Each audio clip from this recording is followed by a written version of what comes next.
విషయం ఆలోచించండి. గూగుల్లో ఎంత వెతికినా దొరకని ఒక ఇంటర్నెట్ ప్రపంచం ఉందని ఎప్పుడైనా విన్నారా? వినడానికి కాస్త ఆశ్చర్యంగా ఉన్నా ఇది నిజం. మనం రోజూ చూసే ఇంటర్నెట్ అనేది ఒక పెద్ద మంచుకొండలో నీటిపైన తేలియాడుతున్న చిన్న కొనలాంటిది మాత్రమే. ఇక్కడ కనిపిస్తున్న ఈ ఐస్బర్గ్ బొమ్మే దీనికి పర్ఫెక్ట్ ఉదాహరణ. మనకు పైన కనిపించేది మనం రోజూ వాడే ఫేస్బుక్, యూట్యూబ్, న్యూస్ వెబ్సైట్లు. కానీ అసలైన అతి పెద్ద ఇంటర్నెట్ ప్రపంచం మొత్తం ఆ నీటి కిందనే దాగి ఉందన్నమాట. సరే, మన ప్రయాణాన్ని మనందరికీ బాగా తెలిసిన ప్రదేశం నుంచే మొదలుపెడదాం. అదే సర్ఫేస్ వెబ్, అంటే ఇంటర్నెట్ యొక్క పైపొర. దీన్ని మనం సరిగ్గా అర్థం చేసుకుంటే ఆ తర్వాత లోపలున్న రహస్యాలు ఇంకా తేలిగ్గా అర్థమవుతాయి. ఇప్పుడు చూడండి, సర్ఫేస్ వెబ్ అంటే గూగుల్, బింగ్ లాంటి సర్చ్ ఇంజిన్లో వెతకగలిగే వెబ్సైట్లు, అంటే పబ్లిక్గా ఎవరికైనా అందుబాటులో ఉండేది. కానీ షాకింగ్ విషయమేంటంటే ఇది మొత్తం ఇంటర్నెట్లో కేవలం 5% మాత్రమే. అవును, విన్నది నిజమే. మిగిలిన 95% డీప్ వెబ్. సరే, ఇంకా ఆ 95% ప్రపంచంలోకి అడుగుపెడదాం. ఏంటి డీప్ వెబ్? ఎందుకు అదంత పెద్దదిగా ఉంది? దాని లోతుల్లోకి మన ప్రయాణం మొదలు. డీప్ వెబ్ అనగానే చాలామంది ఇదేదో ప్రమాదకరమైన ప్రదేశం, అక్కడంతా చట్టవిరుద్ధమైన పనులే జరుగుతాయని అనుకుంటారు. కాని అందులో అస్సలు నిజం లేదు. నిజానికి ఇది మన వ్యక్తిగత సమాచారం చాలా భద్రంగా ఉండే ఒక ప్రదేశం.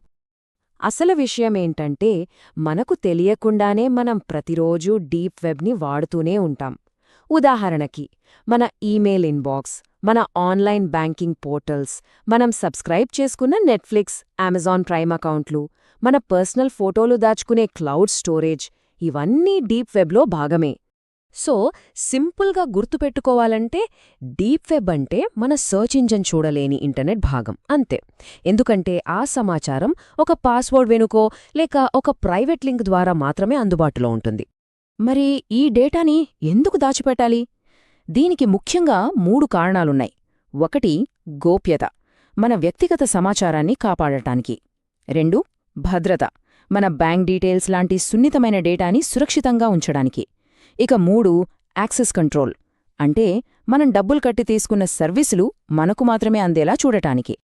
అయితే ఇప్పుడు మనం డీప్ వెబ్లో ఉన్న ఒక చిన్న, చాలా రహస్యమైన మూలకు వెళ్తున్నాం. దాని పేరే డార్క్ వెబ్. చాలామంది డీప్ వెబ్, డార్క్ వెబ్ రెండూ ఒకటే అని కన్ఫ్యూజ్ అవుతారు. కానీ అది తప్పు. డార్క్ వెబ్ అనేది డీప్ వెబ్లో ఒక చిన్న భాగం మాత్రమే. మరి డార్క్ వెబ్ అంటే ఏమిటి? ఇదొక ప్రత్యేకమైన నెట్వర్క్. ఇక్కడ చేసే ఆన్లైన్ పనులను దాదాపుగా ట్రేస్ చెయ్యలేరు. దీన్ని వాడాలంటే టార్ బ్రౌజర్ లాంటి స్పెషల్ సాఫ్ట్వేర్ కావాలి. టార్ అంటే ది ఆనియన్ రౌటర్.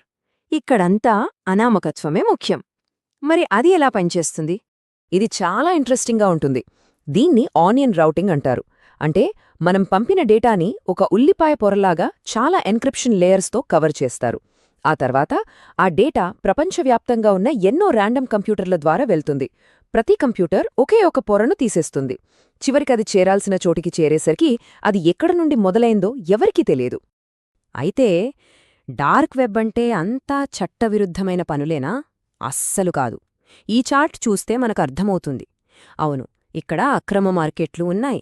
కానీ మరోవైపు ప్రభుత్వాల అణిచివేతను ఎదుర్కొంటున్న దేశాల్లో జర్నలిస్టులకు, నిజాలు బయటపెట్టే విజిల్ బ్లోయర్లకు, అలాగే సామాజిక కార్యకర్తలకు ఇదొక సురక్షితమైన వేదికగా కూడా పనిచేస్తుంది.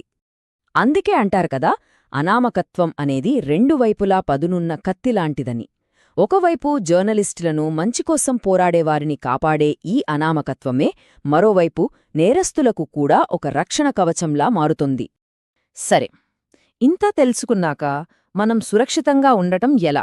ఇది చాలా ముఖ్యమైన విషయం. కాబట్టి ఇప్పుడు మనం కొన్ని కీలకమైన జాగ్రత్తల గురించి మాట్లాడుకుందాం.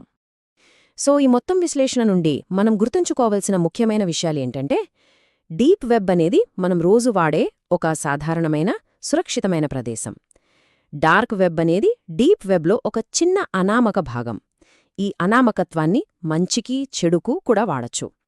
ఇక డార్క్ వెబ్ని యాక్సెస్ చేయడం నేరం కాదు, కానీ దానిలో చేసే చాలా పనులు చట్టవిరుద్ధం. అందుకే అత్యంత జాగ్రత్త అవసరం. ఒక్క విషయం మాత్రం ఎప్పుడూ గుర్తుంచుకోవాలి. మనం అనామకంగా ఉన్నామని అనుకున్నప్పుడు కూడా మన డిజిటల్ ఫుట్ప్రింట్ అనేది చాలా ముఖ్యం. చట్టపరమైన హద్దులు తెలుసుకోవడం, బాధ్యతగా ఉండటం మనందరి కర్తవ్యం.